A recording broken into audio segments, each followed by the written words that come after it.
Баршаңызға қайырлы күн, құрметті көрермен. Бүгін мен сіздермен Айгүл Қалиқызы. Алмадан компот, варенье барлығын жасап алып, енді қалған алмаларыңыздан не жасарларыңызды білмесеңіздер, менің осы көрсеткен видеомның аяғына дейін міндетті түрде көріңіздер. Алмаларымыздың барлығын жақсылап жуып алғаннан кейін ортасынан тең бөліп, әрі ортасындағы барлық дәнектерінен тазартып алатын боламыз.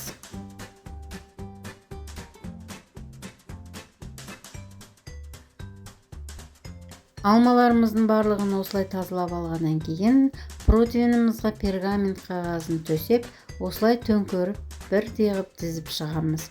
Одан кейін 180 градуста ысып тұрған пешімізге алмамызды 25-30 минутта толықтай пісіріп алатын боламыз.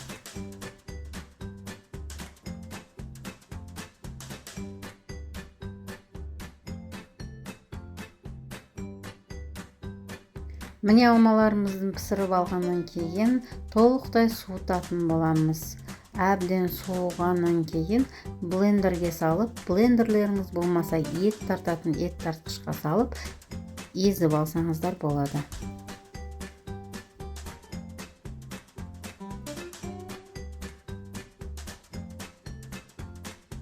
Құрметті көрермен, осы алманың пюресінен қалаған выпечкаларыңызды пісірсеңіздер болады. Одан пирожки, пирог, рогалинки. Мен тіптен бұдан зефир дайындайтын боламын. Әрине келесі видеомда.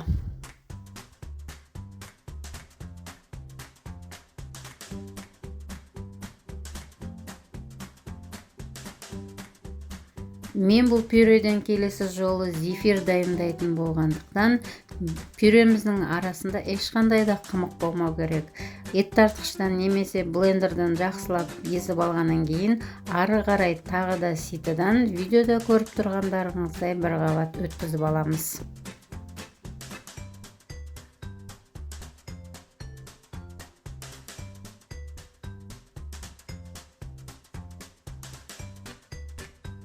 Алмадағы витаминдердің бәрі қабығында деп естимін.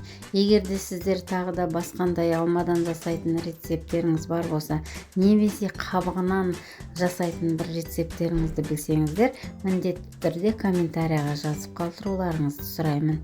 Міне осылай алмамыздың пюресі майда әрі жұмсақ болып шыққаннан кейін, тағы да біз бұны тоңазытқышқа ұстауымыз керек. Сондықтан бетін салафанмен жауып, бірнеше сағатқа тоңазытқышқа ұстаймыз, немесе бір түнге ұстауларыңызға да болады.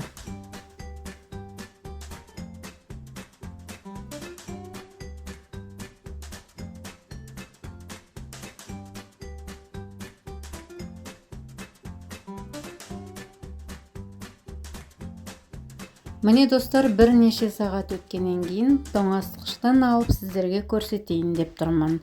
Осылай қасығымызбен алғанда қою қасығымыздан түспейтін алма пюресі. Егерде бір түнге қойып қойсаңыздар, одан да қою болып шығатын болады. Міндетті түрде сіздер де жасап көріңіздер.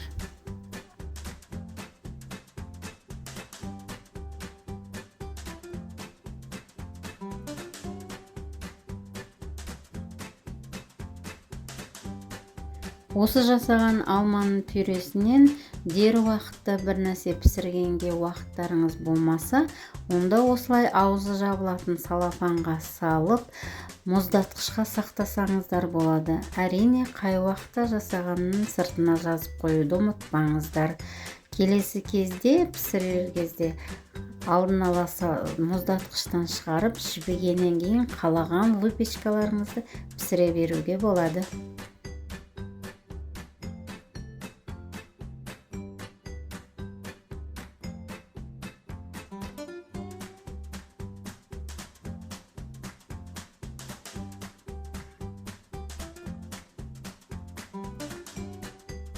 Салафанымыздың ішіндегі ауасын толықтай шығарып барып, салафанымыздың аузын бекітетін боламыз.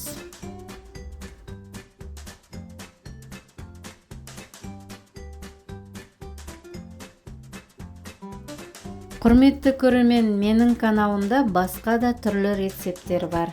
өзіңіз қалаған әрі ұнаған рецепті алып өз қоржыныңызға сақтап алуға әбден болады.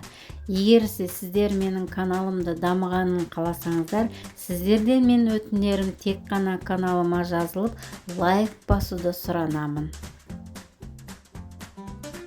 Достар, бүгінгі көрсеткен видеом сіздерге ұнап, әрі пайдаларыңызға жарар деген ойдамын.